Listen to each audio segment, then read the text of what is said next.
আচ্ছা সুদীপ্ত, 2026-এ তো কলকাতা টাকার পাহাড় নিয়ে বসে আছে। হ্যাঁ অবশ্যই। তাহলে কোন কোন প্লেয়ার টার্গেট করতে পারে? কলকাতা কাদেরকে টার্গেট করতে পারে? হ্যাঁ, এটা কিন্তু একটা বড় প্রশ্ন যেটা সবার মাথাতেই ঘুরছে। কলকাতা 64 কোটি টাকা নিয়ে বসে আছে মিনি অকশনে দেওয়ার জন্য 2026-এ। এটা কিন্তু আইপিএলের ইতিহাসে দেখা যায়নি যে মিনি অকশনের জন্য কোনো টিম এত টাকা নিয়ে বসে আছে। তো কলকাতা আমরা প্রথমে দেখে নেব কোন কোন প্লেয়ার বা কোন কোন স্লট কলকাতার দরকার আছে। টিম মোটামুটি যা আছে, ভালো একটা টিম বানানো যাবে, মেন প্লেয়ার রয়েছে। তো দরকার যেটা সেটা হচ্ছে wicket keeper batsman. Wicket keeper কিন্তু তিনটেই ছেড়ে দিয়েছে কলকাতা। আর যেটা দরকার সেটা হচ্ছে মিডল অর্ডার বা লোয়ার মিডল অর্ডারের জন্য একজন ফিনিশার, একজন বা দুজনও কিন্তু চলবে সেখানে।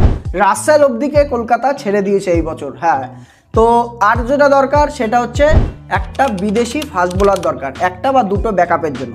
তো টার্গেট কাদের করতে পারে? আমি 4জন প্লেয়ার এরকম বলছি যাদেরকে কলকাতা শিওরলি চাইবে যেন কলকাতার টিমে চলে আসে। সবার প্রথমে যে নামটা আসছে সেটা হচ্ছে উইকেট কিপার ব্যাটসম্যান। আগের বছর মুম্বাইয়ের হয়ে খেলেছিল, সেটা হচ্ছে জনি বেয়ারস্টো। জনি বেয়ারস্টো কিন্তু কলকাতায় আসলে মোটামুটি 10-12 কোটি টাকায় পেয়ে যেতে পারে এখানে কলকাতা। তো আসলে সুনীল নারায়ণের সঙ্গে ভালো একজন ব্লাস্ট ওপেনার পেয়ে যাবে কলকাতা। তো তারপরে যদি বলা হয় যে লোয়ার মিডল অর্ডারে বা ফিনিশার হিসাবে কে আসতে পারে কলকাতায়, তো 64 কোটি টাকা যেহেতু হাতে আছে, পরিষ্কার ব্যাপার কে আসতে পারে বোঝাই যাচ্ছে, সেটা হচ্ছে ক্যামেরন গ্রিন। তো ক্যামেরন গ্রিন যদি আমরা বলি আমি হায়েস্টলি 18 কোটি টাকা ধরলাম যে কলকাতা 18 কোটি টাকায় ক্যামেরন গ্রিনকে কিনছে।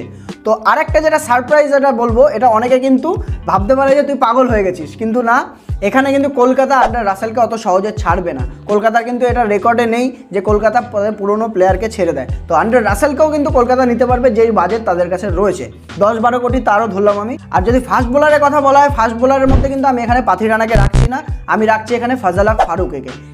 আর কাউকে দরকারও নেই এখানে। ইন্ডিয়ান বোলার কলকাতার কাছে পুরো স্লট রয়েছে একদম। হর্ষিত রানা থেকে শুরু করে উমরান মালিক থেকে শুরু করে বৈভব অরোরা রয়েছে কলকাতার কাছে। তো কলকাতার বোলিং মোটামুটি শর্টেড। একজন সুইং যদি পেস বোলার আসে সেটা হচ্ছে ফাজাল ফারুক। তো এই 4জন ছিল মেনলি যে কলকাতা টার্গেট করতে পারে। সব মিলিয়ে যদি আমরা ধরি 10, 12, 18 এরকম টোটাল যদি আমরা 4টে প্লেয়ারও যোগ করি, মোটামুটি 40-45 কোটির মধ্যে আমরা যদি সব পেয়ে যাচ্ছি, তারপরেও টাকা বাকি থাকছে। তো এটাই ছিল মোটামুটি টার্গেটেড প্লেয়ার। আপনারাও জানান আপনাদের কেমন লাগলো টার্গেটেড প্লেয়ার। আর যদি মনে হয় আপনাদের কোনো সাজেশন থেকে থাকে যে কলকাতা টার্গেট করতে পারে, অবশ্যই জানাবেন কমেন্ট সেকশনে। বাই।